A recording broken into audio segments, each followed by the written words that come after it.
अशी नवनवीन कीर्तने व प्रवचने ऐकण्यासाठी आमच्या चॅनलला लाईक, शेअर व सबस्क्राईब करा. दाता तोची एक जाना, दाता तोची एक जाना, नारायण स्मरवी. अनिक नाशिवंते काय नसरे आय ज्याच्यानी, यावे तया काकुलती जे दाविती सुपंत. अनिक नाशिवंते काय नसरे आय ज्याच्याने, तुका म्हणे उरी नुरे, तुका म्हणे उरी नुरे त्याचे खरे उपकार.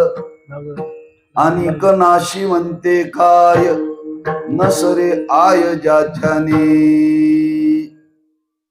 पांडुरंगा करू प्रथम नमन, दुसरे चरण संतांच्या, त्यांच्या कृपादाने कथेचा विस्तारू. बाबाजी सद्गुरु दास तुका. नमो ज्ञानेश्वरा, नमो ज्ञानेश्वरा, निवृत्ती उदारा सोपान देवा. नमो मुक्ताबाई त्रिभुवन पावनी, आद्यत्रे जननी देवाची. नमो सद्गुरु तुकया ज्ञान दीपा, नमो सद्गुरु सच्चिदानंद रूपा. नमो सद्गुरु भक्त कल्याण मूर्ती, नमो सद्गुरु भास्कर पूर्ण कीर्ती. दाता तोची एक जाना, दाता तोची एक जाना, नारायण स्मरवी. अनिक नाशिवंते काय नसरे आय ज्याच्याने. शिवे करता निवडलेला अभंग श्रीमंत जगद्गुरु श्री तुकोबारांचा असून संतांच्या दातृत्वाचं वर्णन करणारा अभंग आहे. शिवेचं प्रवृत्ती निमित्त हरिभक्तीपरायण जोशीलकर मामा आणि त्यांचा परिवार यांच्या वतीनं प्रतिवर्षी आपल्या घरी ते एक दिवसीय नाम उत्सवाचं आयोजन करतात. आणि त्या करण्याच्या मागे त्यांच्या अंतःकरणामध्ये फार मोठी सद्भावना आहे. कारण बरेच लोक करतात नाही असं नाहीये. बरेच लोक ईर्षेच्या पोटी करतात.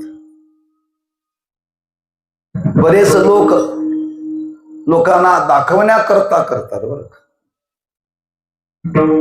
आणि अशांचाच परमार्थ अलीकडे वाढलाय बरं.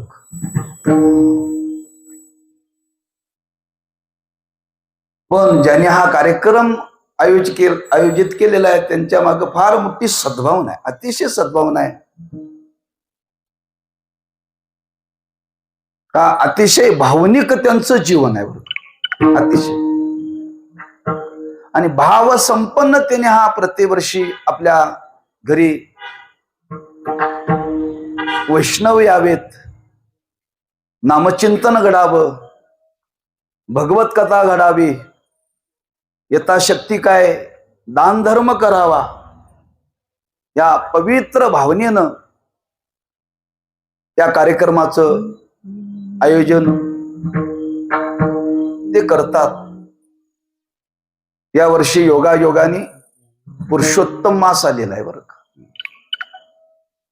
मे महिन्यामध्येच हा कार्यक्रम असतो, वैशाख महिन्यामध्येच हा कार्यक्रम असतो.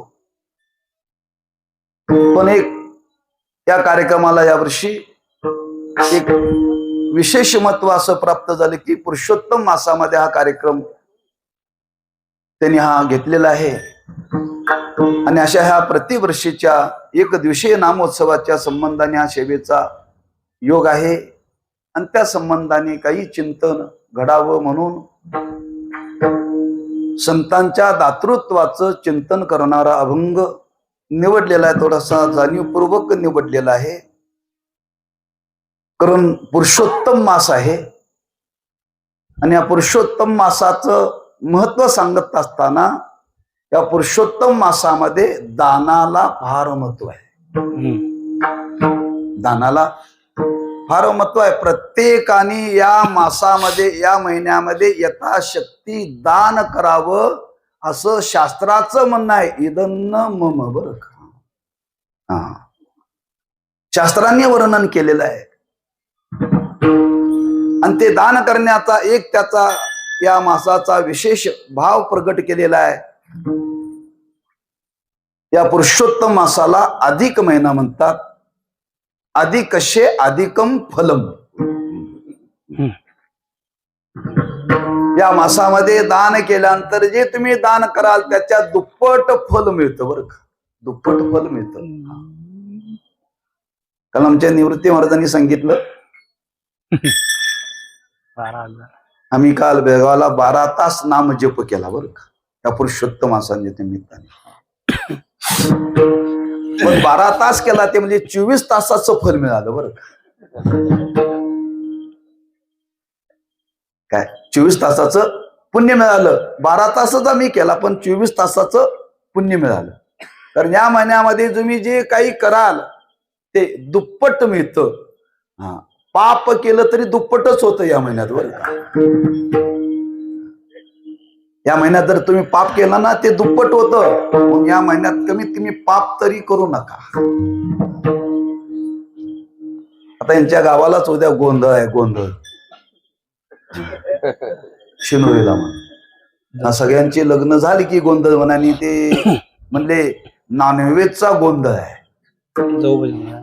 पुरुषोत्तम मास आलाय याचं भान त्या लोकांना, डोक्याची खोबरी झाली बरं का लोकांची.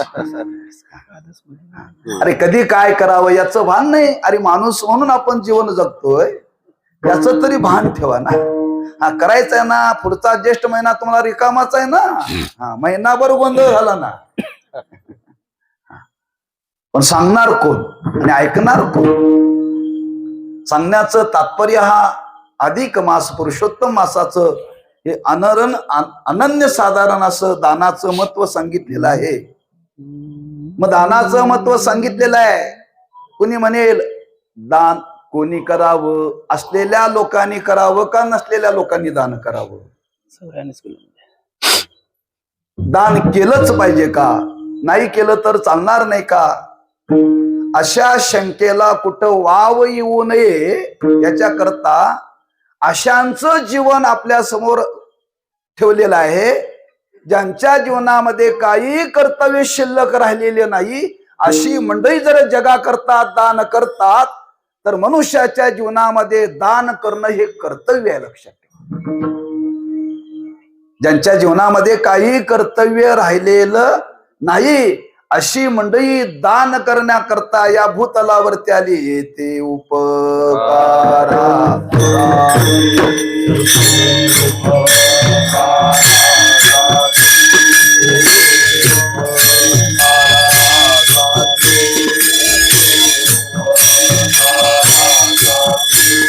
आले घर जावई कुंडी, आले घर जावई कुंडी, आले घर जावई कुंडी, आले घर जावई कुंडी, आले घर जावई कुंडी, आले घर जावई कुंडी.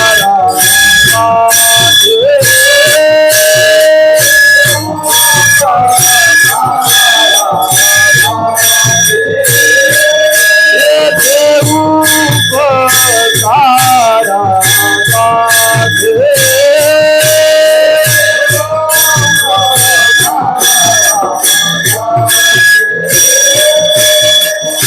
आले घर जावई कुंडी, आले घर जावई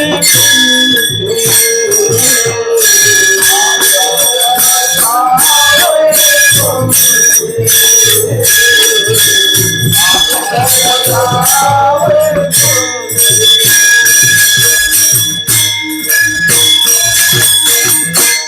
येते उपकारासाठी. केवळ उपकार करण्याकरता, जगाला मार्गदर्शन करण्याकरता, जगाला वळण लावण्याकरता ही मंडळी भूतलावरती आलेले आहेत. त्यांच्या जीवनामध्ये कर्तव्य शिल्लक राहिलेलं नाहीये, लक्षात ठेवा. तुका म्हणे मुक्ती परनेली नोवरी, आता दिवसचारी खेळी. मुक्त झालेल्या पुरुषाने आळंदी पंढरीची वारी करायची गरज नाही. मुक्त झालेल्या पुरुषाने दान धर्म करण्याची गरज नाही. मुक्त झालेल्या पुरुषांनी भजन पूजन कीर्तन करण्याची गरज नाही. तरीही मंडळी करतात. आमच्या जीवनामध्ये कर्तव्य पूर्ती झालेली नाही, तरी माणसं देवाला नमस्कार करत नाही. कर्तव्य संपलेलं नाही, लक्षात ठेवा. एक विचार. दुसरा विचार आहे, या जगताचा चालक नियंता तो जगताचं भरण पोषण करतो. पण त्या जगताचं, संपूर्ण जगताचं भरण पोषण करणारा सुद्धा, त्या जगताचा नियंता सुद्धा, तो सुद्धा जगाला देण्याकरताच आलाय बरं का. तोही जगाला देण्याकरताच आलाय. संतही जगाला देण्याकरता आले, देवही जगाला देण्याकरता आलाय. आम्ही तुम्ही काय करावं? फक्त खिशे भरावीत का? फक्त गोळाच करावं का? भगवंताच्या जीवनामध्ये सुद्धा कर्तव्याचा संबंध नाहीये. कर्तव्याचा संबंध नाही. तुम्ही पहा चरित्र, म्हणजे कळेल आपल्याला. म्हणजे ज्यांच्या जीवनामध्ये कर्तव्य नसतानाही मंडळी आज दान देण्याकरता प्रवृत्त झाली, तेव्हा जीवाचं कर्तव्य आहे दान करणं. म्हणून या जगाला शिकवण देण्याकरता संतांनी आपल्या जीवनामध्ये दान केलं एक, आणि ते करत असताना कर्तव्य बुद्धीनं केलं बरं का. म्हणून मनुष्य जीवनाच्या आणि या धर्माचा जर विचार केला तर संबंध आहे, फार मोठा संबंध आहे. काही ठिकाणी नसलेला संबंध लावला जातो, त्याला बादरायण संबंध म्हणतात बरं का. बादरायण. पण आमच्या तुमच्या जीवनाचा विचार केला तर धर्माचा आणि मनुष्याच्या जीवनाचा संबंध आहे, लक्षात ठेवा. आणि तो धर्म जर कोणता असेल तर दान करणं हा धर्म आहे. दान करणं हा धर्म आहे, आणि तो मनुष्याने जीवनामध्ये केला पाहिजे. केला तर त्याच्या जीवनाला महत्व आहे. त्याने जर हे दान नावाचा धर्म जर जीवनामध्ये स्वीकारला नाही तर त्याच्या जीवनाला महत्व नाही. का महत्व नाही? शास्त्रामध्ये वर्णन केलेलं आहे. दानाचं महत्व सांगत असताना दान कशा करता करावं, दान कोणाकरता करावं, दान कधी करावं, आणि दान काय करावं, आणि दान करण्याने काय मिळतं. दानाचे प्रकार सांगितले. सात्विक दान, राजस दान आणि तामस दान. दानाचे 3 प्रकार सांगितले. पण त्या राजस तामस दानापेक्षा सात्विक दानाला फार महत्व दिलेलं आहे. सात्विक दानाला फार महत्व दिलेलं लक्षात ठेवा. दान करायचं असेल तर सात्विक दान करावं. दातव्यमिति यद्दानम दीयते नोपकारिणे देशे कालेचे पात्रेच यद्दानम सात्विकम मतम. सात्विक दानाचं वर्णन केले. देशेच कालेच पात्रेच. देश काल आणि पात्रता बघून दान करावं बरं का. ज्याला दान द्यायचं आहे ना, ते दान देत असताना तो घेण्याकरता पात्र आहे का? पात्र आहे का? जे दान द्यायचं आहे तो देश योग्य पाहिजे, काल योग्य पाहिजे. असं सात्विक दान करणं मनुष्याचं कर्तव्य आहे. आज माणसं दान करण्याकरता प्रवृत्त आहेत, पण राजस आणि तामस हा, निवडणुकीच्या काळामध्ये दान केलं जातं बरं का. निवडणुकीच्या काळामध्ये दान केलं जातं. काय केलं जातं कीर्तना सांगण्यासारखं नाहीये, पण ते तामस दानात येतं बरं का. त्या दानाचं पुण्य मिळत नाही, त्या दानाचं पुण्य मिळत नाही बरं का. पण सात्विक दान जर केलं तर सात्विक दानाचं फल सांगितलं, अंतःकरणाची शुद्धी. दान कशा करता करायचं? घरात ठेवायला अडचण झाली म्हणून. या अंतःकरणाला शुद्धी प्राप्त व्हावी म्हणून दान करावं, आणि ते सात्विक दान करावं. सात्विक दान करावं. पात्रता म्हणजे तो घेण्याकरता पात्र पाहिजे. कोण असावा? कमीत कमी ब्राह्मण असावा. नुसतं ब्राह्मण वर्णामध्ये जन्माला येऊन उपयोग नाही. त्याचं कर्तव्य करणारा असावा. जे ब्राह्मणाला कर्म सांगितलं ते ब्राह्मण कर्म करणारा असावा. नुसता ब्राह्मण वर्णामध्ये जन्माला आलेला चालत नाही. बऱ्याच ब्राह्मणांना संध्या माहिती नाही. काय हो महाराज आहेत की नाही महाराज? नाही, महाराजांना विचारा. बऱ्याच ब्राह्मणांना संध्या माहिती नाही, बऱ्याच ब्राह्मणांना व्रत माहिती नाही. लक्षात ठेवा, असं ब्राह्मण बघून दान करायला जातील आणि गोत्याची तिला. हा, नुसतं वर्णामध्ये जन्माला येतो नाही, तो घेण्याकरता पात्र पाहिजे. काल योग्य पाहिजे. कोणता काल असावा? अधिक मास असावा. हा काल दान करण्याकरता योग्य आहे बरं का. हा, देश कुठला असावा? एखादं तीर्थ असावं बरं का. हा, पवित्र देशामध्ये असा अधिक मासाचा काल असावा किंवा पर्व काळ असावा. त्या पर्व काळामध्ये दान करावं, आणि तो ब्राह्मण असावा, नाहीतर यती असावा. यती म्हणजे कपड्याचा रंग बदललेला नव्हे.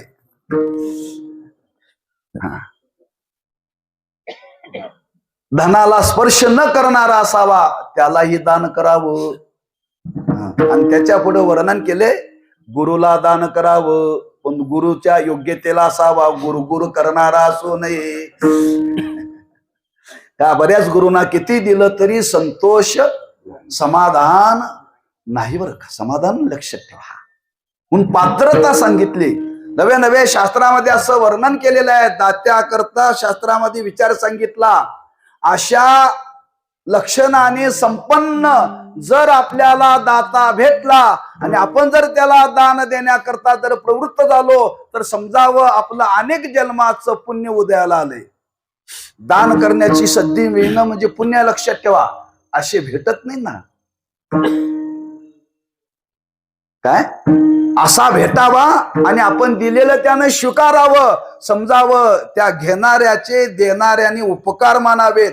का आम्ही दान देण्याकरता प्रवृत्त झालो आणि आम्हाला ज्या योग्यतेचा पाहिजे ती देण्याकरता आपण पात्र भेटला आणि आपण दिलेलं दान स्वीकारलं. स्वीकारल्याबद्दल आम्ही उपकृत आहोत, असं त्या ज्याला दान द्यायचं त्याच्याविषयी दात्याने कृतज्ञता व्यक्त करावी. एवढं शास्त्रामध्ये वर्णन केले बरं. म्हणजे दानाचं एवढं महत्व आहे का? अनादी कालापासून आहे. त्याची शास्त्रामध्ये कथा आहे. त्या दानाचं वर्णन करताना असं वर्णन केलेलं आहे, देव, दानव आणि मानव ब्रह्मदेवाकडे गेले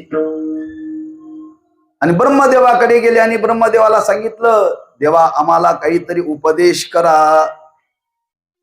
ब्रह्मदेव म्हटले, मला वेळ कमी आहे, फक्त शब्दार्थ सांगतो, अर्थ तुमचं तुम्ही लावून घ्या. अर्थ तुमचं तुम्ही लावून घ्या. म्हणून तिघालाही उपदेश केला. द द द बर का. द शब्दामध्ये उपदेश केला. दानवालाही द सांगितलं, मानवालाही द सांगितलं आणि देवानाही द सांगितलं बरं का. तिघांनी तो उपदेश ऐकला आणि तिघांनी उपदेश ऐकल्यानंतर विचार करू लागले. देव विचार करू लागले, ब्रह्मदेवाने आपल्याला उपदेश केलेला आहे, द शब्दाचा उपदेश केला, काय याचा नेमका अर्थ असेल. मग ते देव विचार करू लागले आणि विचार करता करता करता त्या देवादिकांच्या लक्षात आलं, आम्ही भोगाला महत्व देणारे आहोत.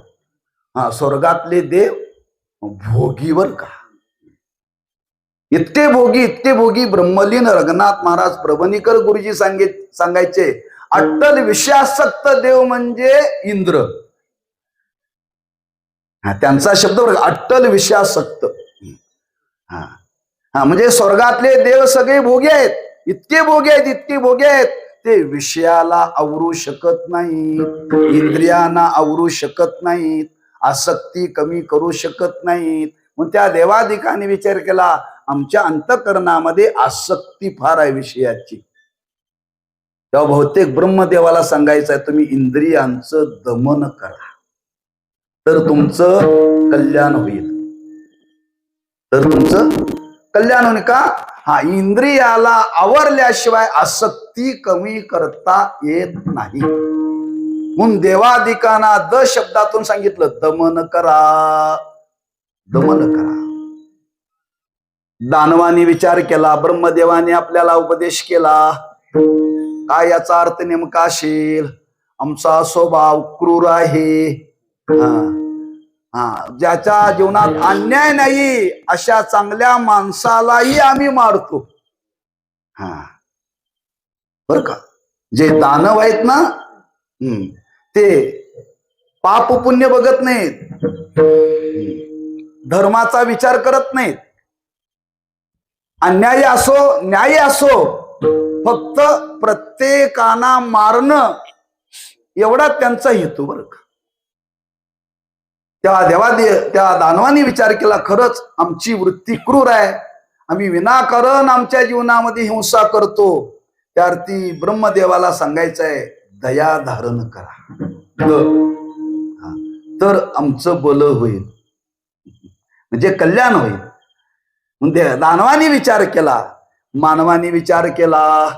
देवाने आपल्याला हा द शब्दाचा काय उपदेश केला, सर्व देवापेक्षा दानवापेक्षा अति कंजूष जातीचा म्हणजे मानव, कवडी न सोडणारा, हा थुंकीतला पैसा उचलणारा. या जगामध्ये माणसासारखा लोभी कोणी नाही. बर का, माणसासारखा लोभी कोणी नाही. म्हणून तर तुकवरना वर्णन करावं लागलं, लाभाची सोशे पुढे चाले मना, धनाचा कृपणा सर्व भावे लोभ्या आवडे.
आम्हा नारायण कैसा परी, आम्हा नारायण कैसा परी, सर्व भागे लुटा आवरे, सर्व भागे लुटा आवरे, आम्हा नारायण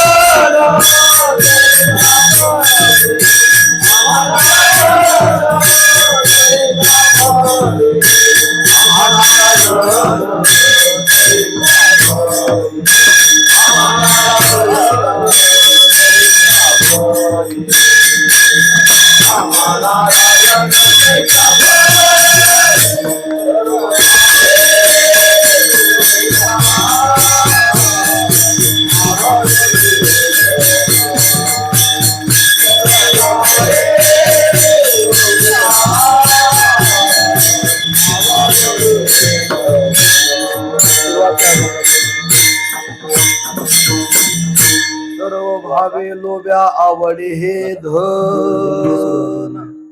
सर्वात लोभी मनुष्य आहे आणि त्या मनुष्याने विचार केला, ब्रह्मदेवाने द नावाचा उपदेश केला, त्या अर्थी दान केलं पाहिजे.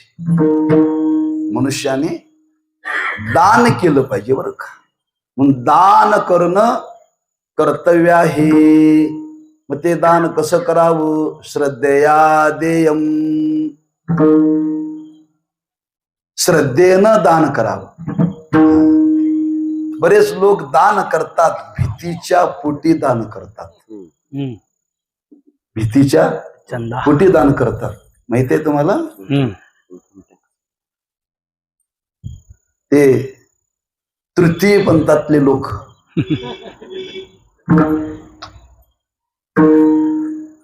टाळी वाजवणारे हो. रेल्वेत भेटतात पंढरपूर. अलीकडे प्रत्येक टोल नाक्याला मला वाटतं त्यांनाच टोल नाका वसूल करायला उभं केल्यावर. एक टोल नाका कुठं रिकामा नाही बरं का. आणि ते पैसे मागायला बरीच माणसं देतात, भीतीनं देतात बरं का. देतात. मी बरेच जण का म्हणजे महाराज त्यांना नाही दिलं तर ते शाप देतात.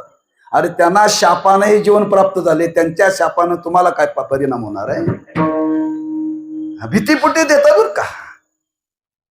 ते काहीतरी शाप देतात. अरे शाप देण्याकरता सामर्थ्य त्यांच्या जवळ राहिलं नाही, त्यांनाच शापापोटी तो जन्म मिळालाय. पण बरेच लोक देतात, भीतीपोटी देतात, त्याला दान म्हणत नाही, लक्षात ठेवा. काही माणसं देतात, उदाहरणा देतात भीतीपोटी, धाड पडेल म्हणून. धाड. श्री गुरु साखरे महाराज सांगायचे, एक ग्रस्त एका सावकाराकडे दान मागायला गेले. म्हणजे सावकार काहीतरी दान द्या. म्हणजे मी काय दान देऊ शकत नाही. ठीक आहे. रात्री झोपताना सावध झोपा म्हटला, निघून गेला बरं का. म्हणजे आताच घेऊन जा का. रात्री नुसतं नेणार नाही, सगळं नेणार म्हटला आणि तुम्हाला जिवंत ठेवणार नाही. दान दिलं पण भीतीच्या पोटी. भीतीच्या पोटी दिलेलं दान त्याला दान म्हणत म्हणून पहिला शब्द वापरलाय, श्रद्धया देयम. देयम न घेयम. दान द्यायला शिकलं पाहिजे, लक्षात ठेवा. आणि ते सात्विक दान द्यावं. आणि प्रत्येक मनुष्याचं कर्तव्य आहे काय दान करावं. कालाच्या ओघामध्ये दान बदललेलं आहे. रक्तदान, नेत्रदान, देहदान, भूदान, कालाच्या ओघामध्ये दानच आहे, नाही असं नाही बरं का. पण कालाच्या ओघामध्ये दान बदल. बरीच माणसं मरणोत्तर देहदान करतात. मरणोत्तर देहदान करतात. हे दानाचं आहे. पण खरं दान काय असावं, काय दान द्यावं, शास्त्रामध्ये असं वर्णन केलेलं आहे. आपण जे धन मिळवतो त्यातला 1/10 भाग धर्माकरता दान करावा. आणि गुरु भक्त असेल तर आपण मिळवलेलं अर्धा हिस्सा गुरुला द्यावा, असं शास्त्रामध्ये सांगितलंय बरं का. गुरु भक्त असेल तर त्या मानाचा तो गुरु भक्त असावा आणि त्या मानाचे ते गुरु असावेत. अर्धा हिस्सा त्यांनी गुरुला दिला पाहिजे आपल्या मिळवल्यातलं. बरं का? आमच्या आश्रमामध्ये परभणीचा मुलगा आहे, या इंजिनियर आहे कम्प्युटर क्षेत्रामध्ये. तो आश्रमातच राहिला आणि नोकरीला लागला. महाराज म्हणले तू विद्यार्थी आहेस, माझा विद्यार्थी आहेस, अर्धा पगार मला दिला पाहिजे. त्याला 75,000 पगार सुरू झाला. त्यानं सांगितलं महाराज प्रत्येक महिन्याला मी तुम्हाला 35,000 रुपये आणून देतो. योग्य आहे. त्या मानाचा गुरु पाहिजे, त्या मानाचा भक्त पाहिजे. म्हणून अर्धा हिस्सा गुरु भक्ताने गुरुला द्यावा. तसे गुरु राहिलेले नाहीत बरं का. आहेत नाही असं नाही. विरळा ऐसा कोणी तुका त्याशी लोटांगणी. पण 1/10 भाग धर्मा करता दान केला पाहिजे. मग या कर्तव्य बुद्धीने ते दान केलं पाहिजे. मग दान कुठं करावं, काय दान करावं, दानाचा विस्तार पुष्कळ मांडलेला आहे. एक त्याच्यामध्ये शास्त्राचा सांगावा आहे, असं दान द्या, असं दान द्या, ते दान दिल्यानंतर देणाऱ्याची चिंता निवृत्त झाली पाहिजे. असं दान द्या, देणाऱ्याची इच्छा निवृत्त झाली पाहिजे. मग असं दान कशामध्ये आहे? अन्नामध्ये आहे. तुम्ही द्रव्य कितीही दान दिलं तर घेणाऱ्याची इच्छा पूर्ण होत नाही. घेणाऱ्याची इच्छा पूर्ण होत नाही. तुम्ही किती लोकाला पैसे द्या, देऊन देऊन एवढंच दिले म्हणतात. आता आमच्यासारखे म्हणतात तर इतरांची काय करतात? किती दान द्या, अगदी मराठी सांगायचं जावयाला किती हुंडा द्या, समाधान नाही बरं. धन किती दिलं तरी घेणाऱ्याची इच्छा निवृत्त होत नाही, तृप्ती होत नाही. वस्त्र किती माणसाला द्या, ते म्हणतात घेऊन घेऊन हलकच घेतलंय, पूर्ण कुठं चांगलं कुठं घेतलंय. धातू दान करा म्हणून सांगितलंय. म्हणजे काय? सोनं चांदी. ते म्हणजे दिलंय पण गुंज बरच दिलंय.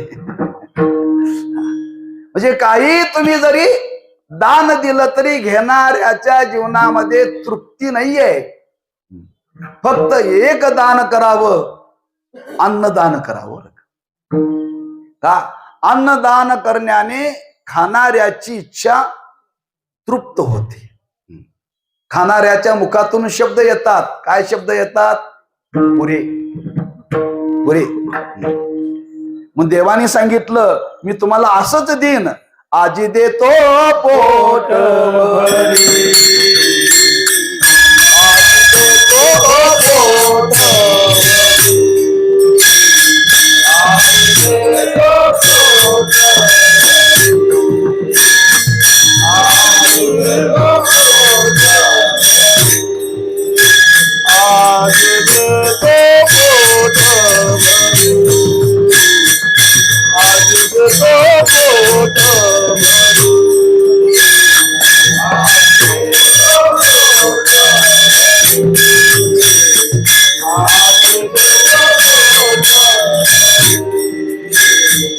पुरे बनाल तो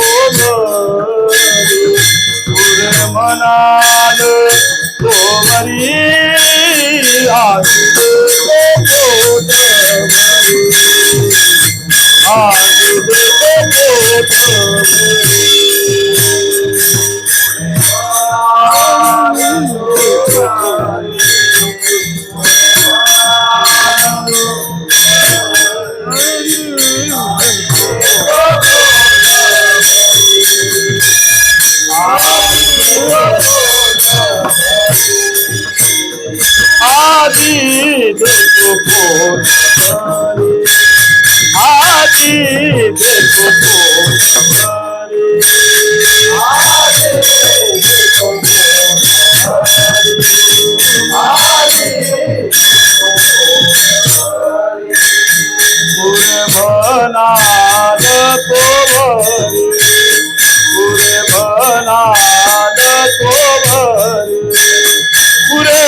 आजी देतो पोट भरी पुरी म्हणाल तू वरी.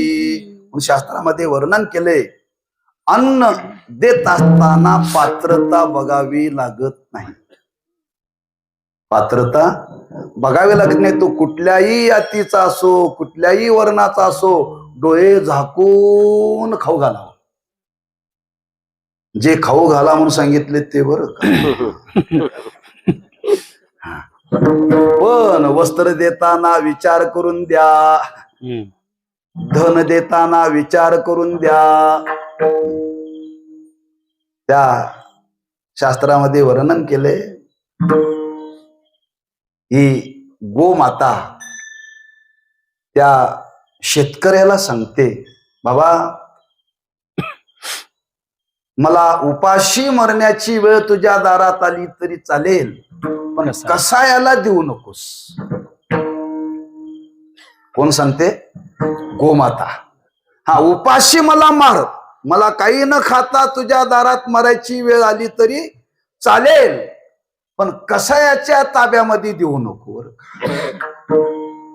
तस दान करत असताना कोणाला द्यावं आणि काय दान द्यावं हा विचार मांडलेला आहे.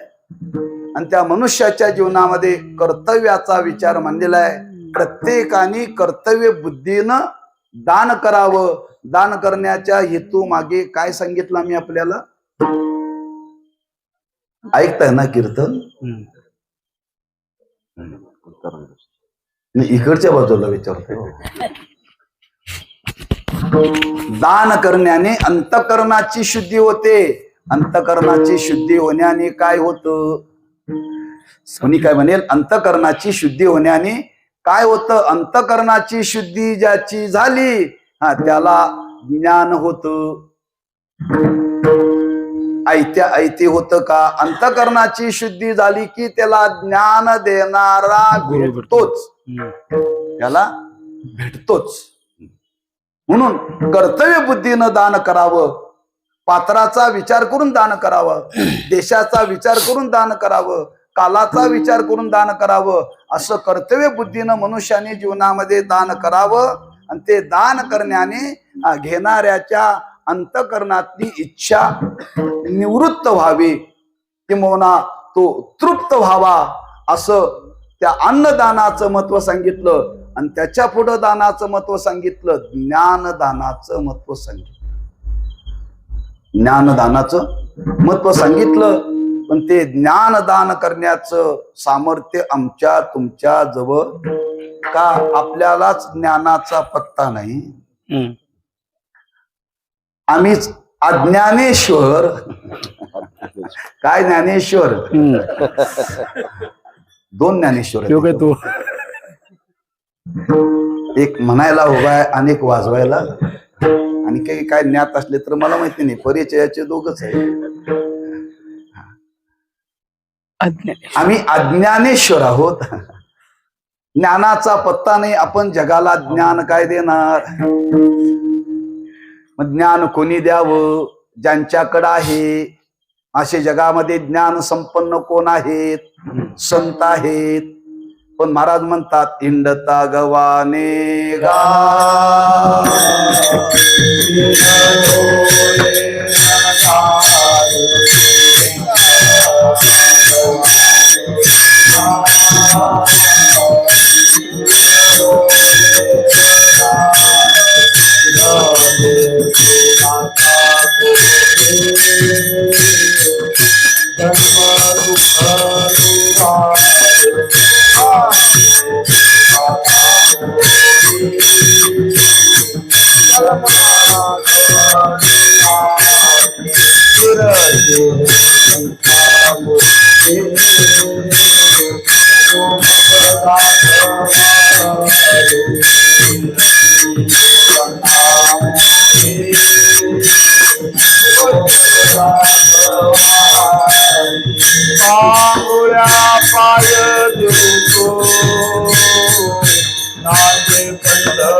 गवाने गाशी नलोयर जारी न मिळेची दाता कोणी जन्म दुःख निवारी. दुर्लभ आहेत असे दाते बरं का. अनेक प्रकारचे दाते जगामध्ये आहेत, पण ज्ञानदान करणारे दाते जगामध्ये अतिशय दुर्लभ आहेत. आणि असे दाते किती दुर्लभ आहेत, किती दुर्लभ आहेत. त्या जगामध्ये जेवढे दाते आहेत त्या सर्व दात्यांची व्यावृत्ती करण्याकरता तुकोबराय शब्दाने त्या दातृत्वाचं संपन्न असणारे जे महात्मे त्यांचं वर्णन अभंगाच्या पहिल्या चरणामध्ये.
दाता तुझी एक जाना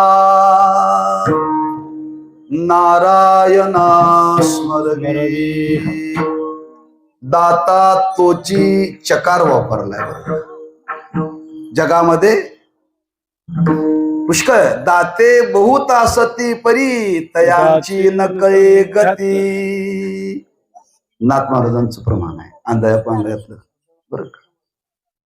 म्हणजे जगामध्ये दाते पुष्कळ आहेत, पण महाराज म्हणतात संतांच्या दातृत्वाचा विचार केला तर संतांच्या दातृत्वाची बरोबरी करणारा कोणीही नाही, किंबहुना देव सुद्धा कमी पडतो. का महाराजांनी वर्णन केले, देव देतो घेशी तेव्हा देशी, ऐसा असशी उदार, ऐसा असशी उदार.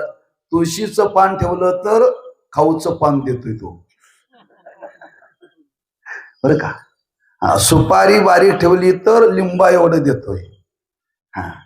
दिशी तेव्हा घेशी ऐसा असशी उदार देव देतो, पण घेतल्याशिवाय देत नाही. बर घेतल्याशिवाय देत नाही. मग देवाच्या आणि संतांच्या दातृत्वाचा विचार मांडत असताना विचार करत जा बर का. आमची तुमची बरोबरी देवाबरोबर लावू नका. इथं देवापेक्षा संतांच्या दातृत्वाचं विशेष रूपाने वर्णन करायचंय. चकार वापरलाय, दाता तोची एक जाना. असं दातृत्व संपन्न जीवन या भूतलावरती संतांचा आहे. मग त्यांनी काय दिलं? नारायणा स्मरवी. नारायणाचं स्मरण करून देतात. कोण करून देतात? ज्यांना स्मरण आहे ते दुसऱ्याला स्मरण करून देतात. बरं का? म्हणजे ज्यांच्याकडे ज्ञान आहे तेच जगाला ज्ञान देऊ शकतात. बरं का? म्हणून त्या संतांनी जगाला स्मरणदान करून देण्याचं काम केलं. करा विठ्ठल स्मरण,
करा विठ्ठल स्मरण, नामरूपी अनुसंधान, जाणोनी भक्ता भवलक्षण जगन प्रमाण लावितो. करा विठ्ठल स्मरण, नारायणा स्मरवी. त्या भगवंताचं स्मरण करून देतात. भगवंताचं स्मरण करून देतात म्हणजे कशा रूपाने? एक साधनेच्या रूपाने आणि एक स्वरूपाच्या रूपाने. आणि स्मरण करणं हे फार मोठं दान आहे. फार मोठं दान आहे. हे कोणीही करू शकत नाही बरं का. आम्हा तुम्हाला हे स्मरण दान करण्याचा अधिकार नाही का? आपल्यालाच आपलं विस्मरण आहे. आपल्यालाच आपलं विस्मरण आहे. काय आपण स्मरण करून देणार? एका विद्यार्थ्याने गुरुजीला विचारलं, गुरुजी याला व्यासपीठ का म्हणतात? अरे बाया, जसं ज्वारीचं पीठ तसं व्यासाचं पीठ त्याला व्यासपीठ म्हणतात. काय स्मरण करून देणार हो? म्हणून या जगतामध्ये या भूतलावरती त्या भगवंताचं स्मरण करून देणार आणि स्वस्वरूपाचं स्मरण करून देणारे जर कोण असतील तर तुकोबाराय म्हणतात फक्त संत आहेत, संत बर का. नारायणा स्मरवी म्हणजे आपण नारायण स्वरूप आहोत, आपण देव स्वरूप आहोत, आपण सच्चिदानंद स्वरूप आहोत. याचं स्मरण करून देतात संत बर का. प्रत्येकाला सांगतात. ज्ञानोबांनी हेच वर्णन केले. काय वर्णन केले? एरवी सर्वांच्या हृदय देशी मी अमुका आहे ऐशी, जे बुद्धी सुरे हरनिशी ते वस्तुगामी. अरे मी म्हणजे काय? ज्याचं अखंड स्मरण चालय. तू मी म्हणतो ना, मी केलं, मी आहे म्हणून चाललोय, मी नसतो तर झालं नसतं. जे मी म्हणतो ना, हेच आपलं स्वरूप आहे, हेच आपलं स्वरूप आहे. अशी स्वरूपाची ओळख करून देण्याचं काम संत करतात. संतांच्या शिवाय कोणी करून देऊ शकत नाही. देवची बरे, देवची बरे, देवची बरे, देवची बरे, देवची बरे, देवची बरे, देवची बरे, देवची बरे. तुका म्हणे खरे तुम्ही, तुका म्हणे खरे तुम्ही,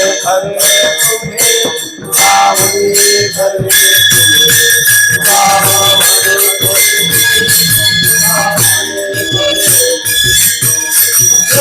म्हणे खरे तुम्ही, तुका म्हणे खरे तुम्ही, तुका म्हणे देवची बरे, देवची बरे, तुका म्हणे खरे तुम्ही, तुका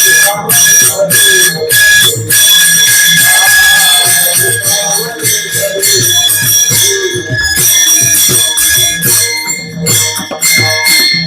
देवची बरे, देवची बरे, तुका म्हणे खरे तुम्ही, खरे तुम्ही देवच आहात.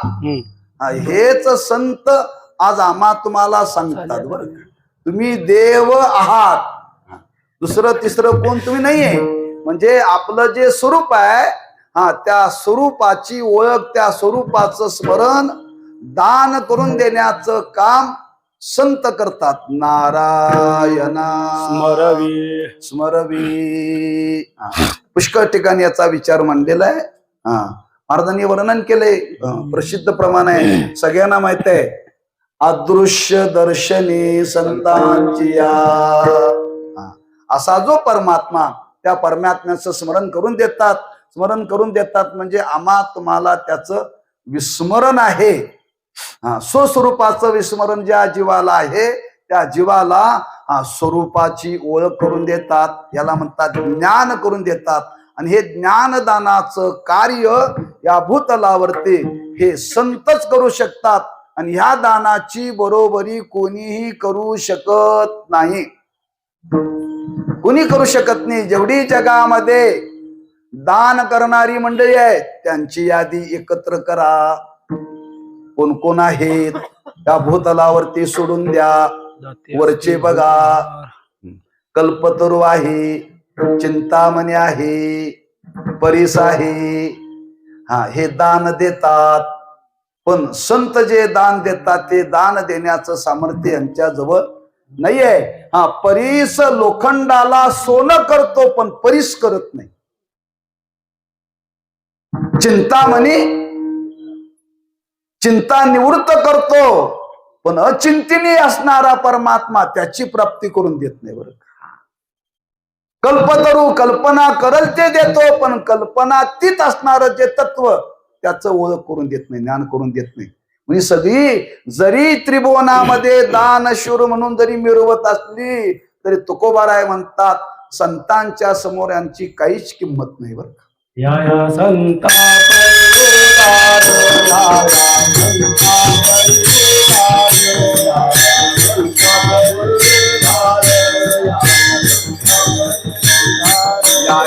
संतांचे हे देणे या या संतांचे हे देणे या या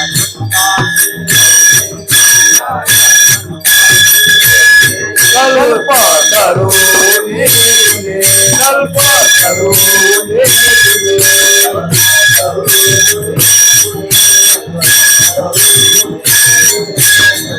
करी आघात लेणे परिता करी आघात लेणे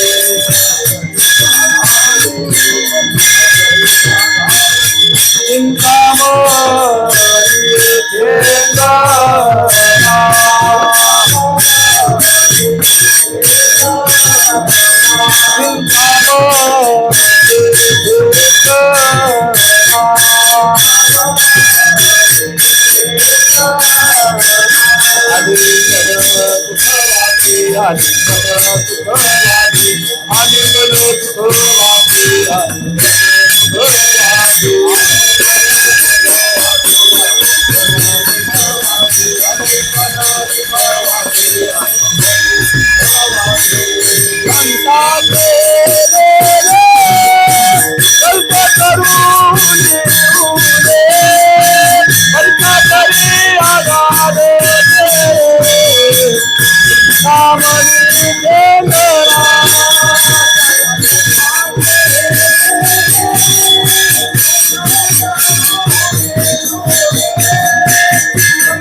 या संतांचे हे देणे दात्याचा विचार चाललाय, उदारतेचा विचार चाललेला नाहीये. प्रमाण पडतं ते बसतं, दिलेलं प्रमाण काही चुकीचं नाही आहे. आपल्याला दातृत्वाचा विचार चाललेला आहे आणि दातृत्वाचा विचार चालल्यामुळं या संतांचे हे देणे. संता परिसोदार ही प्रमाण लागू आहे नाही असं नाही आहे, पण चालू विषयाला प्रमाण हे जुळतं. फोडणी टाकताना आम्हाला अडचण फार येते, पण मी अलीकडे ती अडचण धुडकावून लावल्या बरं का. जिथं परिचय आहे तिथं मी तर विचार करत नाही. कांदा लसूण खात नाही ते महिला विचारतात, महाराज भाजी करायची कशी, मोहरी चालते का तुम्हाला विचारतात, जिरं चालतं का, त्यात कोथिंबीर टाकली तर चालते का. अरे कांदा लसूण चालत नाही हो. त्यांची समज आहे कांदा लसूण टाकल्याशिवाय फोडणीच टाकता येत नाही, गैरसमज आहे. आता एकादशीला खिचडी केली जाते, एकादशीला मोहरी वापरतात नाही, जिरं वापरतात काहीच नाही, नुसती तेलामध्ये मिरच्या टाकून साबुदाणा टाकायचा, फोडणीच आहे का नाही. पण त्या फोडणीला जिरं मोहरी लागतं का. पण ते जर पोहे करायचे असेल तर जिरे मोहरी चालतात. फोडणी तेलात टाकायची आहे, पण शाबूची फोडणी टाकताना जिरं मोहरी लागत नाही, पण पोहे टाकताना मात्र जिरं मोहरी लागते. तसं संतांचं देणं सांगत असताना देण्याचंच प्रमाण लागू पडतं. मला एवढंच सांगायचं आहे. तेही प्रमाण लागू आहे, पण त्याला अतिशय समर्पक हे प्रमाण आहे बरं. म्हणून इथं वर्णन करतात, दाता तोची एक जाना नारायणा स्मरवी. काय एवढं दातृत्वाचं वर्णन केलं. महाराज म्हणतात जगामध्ये दान देणारी मंडळी आहेत आणि संतही दान देणारे आहेत. संतांनी दिलेलं दान न संपणार आहे आणि इतरांनी दिलेलं दान संपणार आहे, ते महाराज अभंगाच्या दुसऱ्या चरणामध्ये सांगतात. आणि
नाशिवंते काय.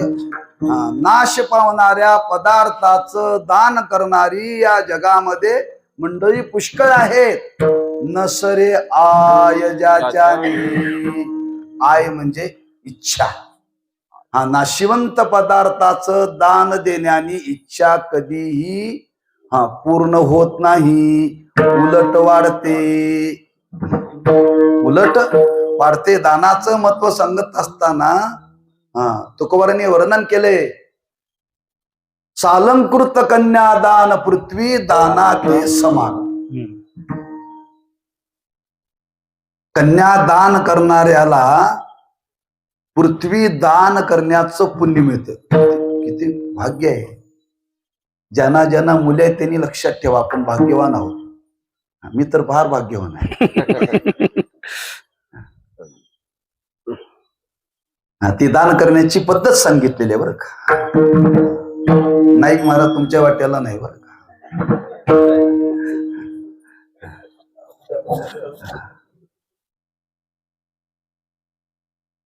कारण मुलगी असणं म्हणजे दान करण्याची संधी बरं का. आणि त्या दानाचं महत्व सांगितले शास्त्रामध्ये. पृथ्वी दान केल्याचं पुण्य मिळतं कन्यादान करणे. सालंकृत कन्यादान आता तो सांगत नाही, पण त्यातला मला एक विचार सांगायचा आहे. पृथ्वी दान केल्याचं पुण्य मिळतं, पण ज्याने घेतली त्याची इच्छा कमी होते का वाढते? वाढते. किती पगार आहे महिन्याला? किती महिन्याला मिळवता? 20,000. लग्न होऊन किती महिने झाले? 3 महिने. 3 महिन्यात 20,000 महिन्याला पगार आता पुरतोय का? लग्नाच्या आधी शिल्लक राहत होता का? आता शिल्लक राहतोय? नाही राहत का? इच्छा कमी झाली काय वाढायला लागली? म्हणजे पृथ्वी दान केल्याचं पुण्य कन्यादान करणाऱ्याला मिळतं, पण घेणाऱ्याची इच्छा वाढते. याची वाट काय? महाराज म्हणतात दान असं असावं जे दान दिल्यानंतर घेणाऱ्याची इच्छा निवृत्त व्हावी. घेणाऱ्याची इच्छा निवृत्त व्हावी. असं दान कोणतं आहे? ज्ञानदान आहे. आता निश्चिंतीने पावलो रे जावा,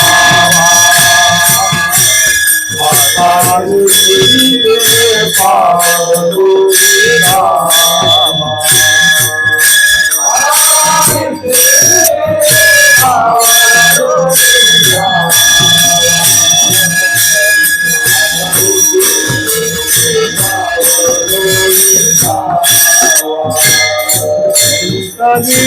धावा तुझे तीरा, कुंडलिया धावा तुझे तीरा, कुंडलिया धावा तुझे तीरा, तुझे तीरा. आता निश्चिंतीने पावलो रे जावा, आता निश्चिंतीने पावलो रे जावा, आता निश्चिंतीने पावलो रे जावा, आता निश्चिंतीने पावलो रे जावा.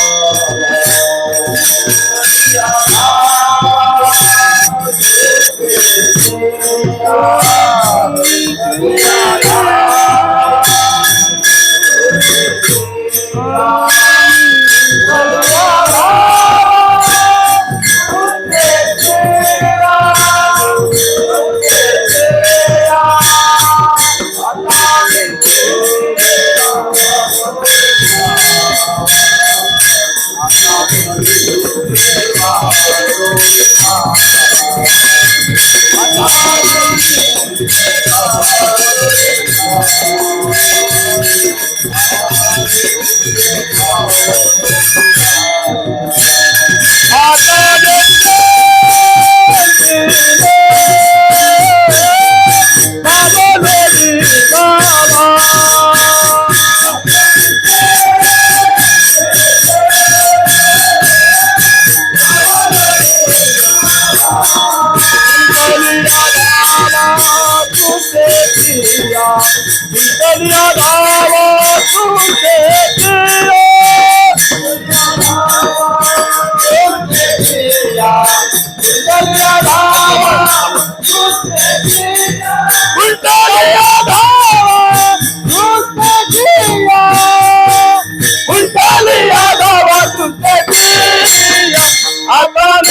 गावाले विसावा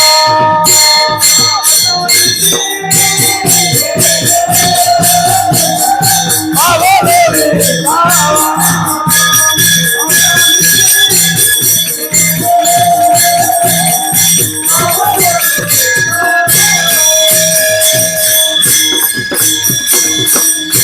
आता निश्चिंतिनी पावलो विसावा कुंतलिया धावा कृष्णेची या त्या ज्ञानदानाने इच्छा शिल्लक राहत नाही, कुठली चिंता शिल्लक राहत नाही.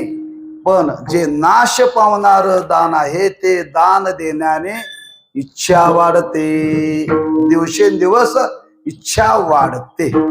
एक दुसरं वर्णन केले, नाशिवंत दान दिलेलं संपणार आहे.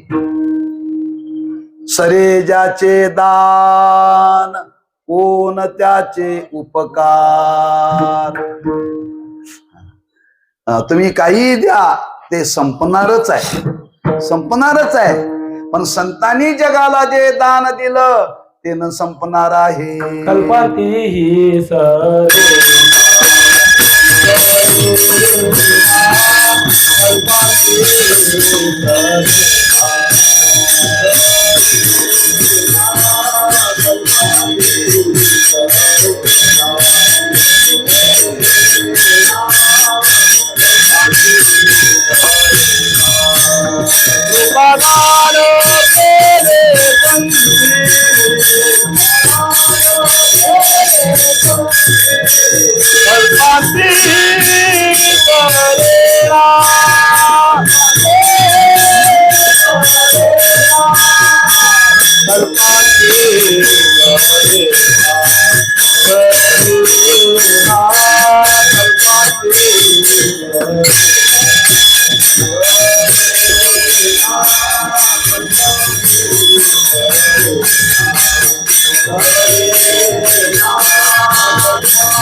कृपादान केले संती कल्पांती सरेना कल्पच्या कल्प गेले तरी न संपणार आहे. ज्ञानोबांनी जगाला ज्ञानेश्वरी दिली. किती वर्ष झाली? 750. 750 वर्ष झाली. वाचणारे मरून गेले पण ज्ञानेश्वरी तशीच आहे अजून. त्यातलं ज्ञान संपलेलं नाही, ज्ञान संपलेलं नाही. तुकोबारांनी 4,500 अभंग जगाला दिले. कधी दिले? 400 वर्षापूर्वी. सांगणारे बरेच गेले पण गाथा तशीच आहे अजून, गाथा तशीच आहे. म्हणजे हे ज्ञान न संपणार आहे आणि जीवाची इच्छा पूर्ण करणार आहे.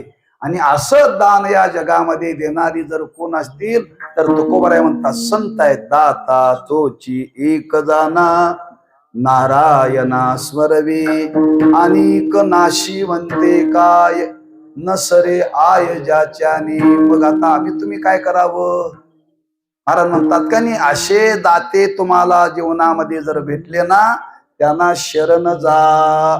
यावे तया काकुलते जे दाविते सुपंत अनेक नाशिवंते काय नसरे आय ज्याच्याने. असं ज्यांनी दान दिलं त्या दानाचं नेमकं स्वरूप काय आहे?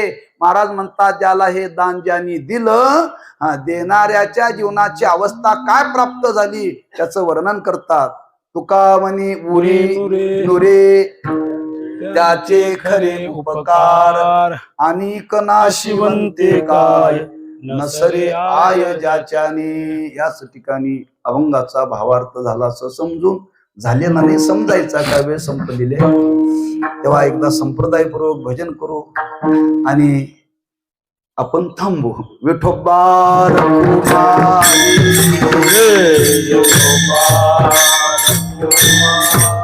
जय जय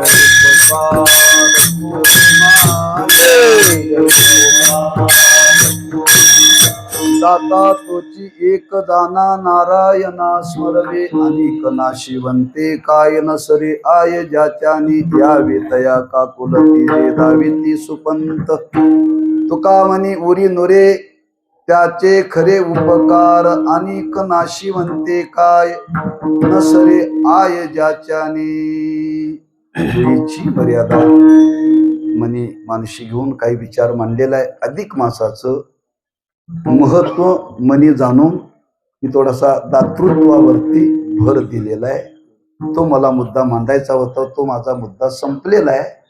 2 चरण राहिलेले आहेत. त्या प्रसंगाने त्याचा विचार करता येईल म्हणून तो आता विचार आपल्याला करायचा नाही. आजच्या प्रसंगाला या चालू असलेल्या पुरुषोत्तम मासाच्या निमित्ताने या मासाचं महत्व समाजाला कळावं. अजून बराच काळ शिल्लक आहे. आज मला वाटतं 9मी आहे. म्हणजे या अधिक मासातले 9 महिने 9 दिवस झालेत. अजून किती दिवस शिल्लक आहेत? 21 दिवस शिल्लक आहेत. तेव्हा 21 दिवस वाया घालवू नका. काही ना काहीतरी दान करा, पण ते करताना श्रद्धेनं करा. काही करा, यथाशक्ती तुम्हाला या मासामध्ये दान जे करता येईल ते श्रद्धेनं करा. श्रद्धेनं जर तुम्ही दान नाही केलं तर त्याचं फल तुम्हाला मिळणार नाही. कीर्तन सुद्धा श्रद्धेनं ऐकलं तर फल मिळतं. पंढरीची वारी श्रद्धेनं केलं तर फल मिळतं. जप श्रद्धेनं केला तर मिळतो. अश्रद्धेनं केलेलं काही मिळत नाही. म्हणजे तुम्हाला आपल्या जीवनामध्ये दान करायचं आहे ते श्रद्धेनं करा. आणि ती श्रद्धा शुद्ध सात्विक धारण करून दान करावं. म्हणून जीवाचं कर्तव्य आहे ते दान करावं. नेहमीच जीवनामध्ये दान करावं. आणि तसं आमचे जोशीलकर मामा हे नेहमीच याच्यामध्ये प्रवृत्त आहेत.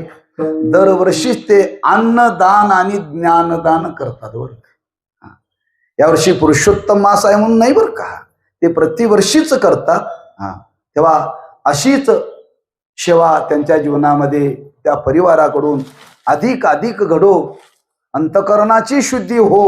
आणि शेवटी त्यांना त्या संतांच्या करवी नारायणाचं स्मरण घडो, एवढीच त्या संत महात्म्यांच्या चरणी प्रार्थना करून सेवेला पूर्णविराम द्यायचा आहे. पायाच्या प्रसादे काही बोलिलो विनोदे, मज क्षमा करणे संते नवे अंगभूत युक्ती नोहेया उपदेश.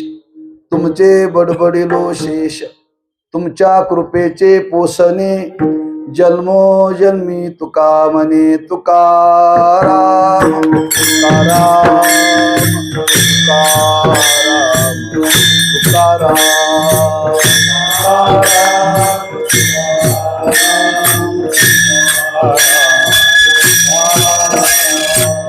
तुकाराम तुकाराम तुकाराम तुकाराम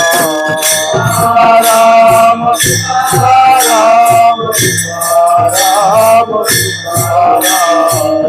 तुकाराम तुकाराम तुकाराम तुकाराम.